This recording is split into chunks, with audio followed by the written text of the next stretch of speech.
Le réquisitoire et les plaidoiries au procès d'Anto Simone, Giambattista Moretti et Olivier Demonte qui s'est ouvert avant-hier devant le tribunal judiciaire de Marseille. Ce matin, le parquet a demandé des peines de 4 à 6 ans de prison à l'encontre des prévenus.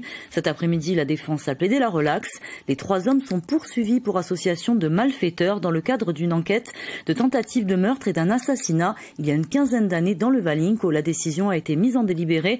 Compte rendu d'audience, Paul Salor, Stéphane Poli.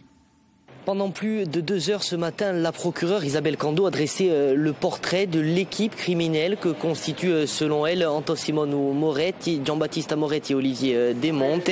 Vous êtes face à une vraie équipe criminelle qui maîtrise parfaitement l'art de la dissimulation et de la manipulation, dit la procureure, avant d'évoquer le conflit frontal entre les clans Sorba et Moretti, conflit dans lequel s'inscrirait la tentative d'assassinat sur Francis Sorba en 2011 et l'assassinat de son frère Patrick Sorba en 2012.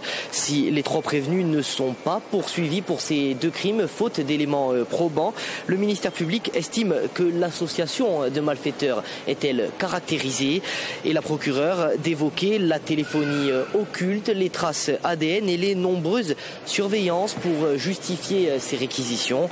Elle demande 6 ans contre Anto Simone Moretti, 5 ans dont une partie avec sursis probatoire contre son frère Giambattista Moretti et 4 ans avec mandat de dépôt contre Olivier Demonte.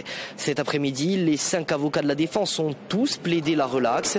À l'unisson, ils dénoncent de lourds manquements dans cette procédure vieille de 14 ans où aucun élément ne viendrait prouver une association de malfaiteurs. L'association de malfaiteurs qui est reprochée à M. Demonte, c'est en 2012. En 2012, M. Demonte, il n'y a aucun élément qui puisse lui être opposé qui constituerait sa participation à une association de malfaiteurs. Et le problème, c'est que dans ce dossier, on est parti de renseignements anonymes qu'on a voulu confirmer et l'enquête a été faite comme ça pendant toute la procédure. C'est-à-dire que uniquement à travers le prisme des renseignements anonymes.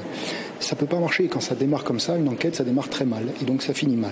14 ans après, à l'issue de nombreuses investigations, on se rend compte que manquent les éléments saillants d'une association de malfaiteurs, de sorte que oui, pour Bati Moretti, qui n'a jamais été mis en examen pour d'autres faits que celui-là, j'ai cru pouvoir soutenir assez tranquillement une relaxe. Plaidant dernier, Maître Benedetti, l'avocat d'Anto Simone Moretti, a estimé que la défense avait démontré avec certitude l'innocence des prévenus.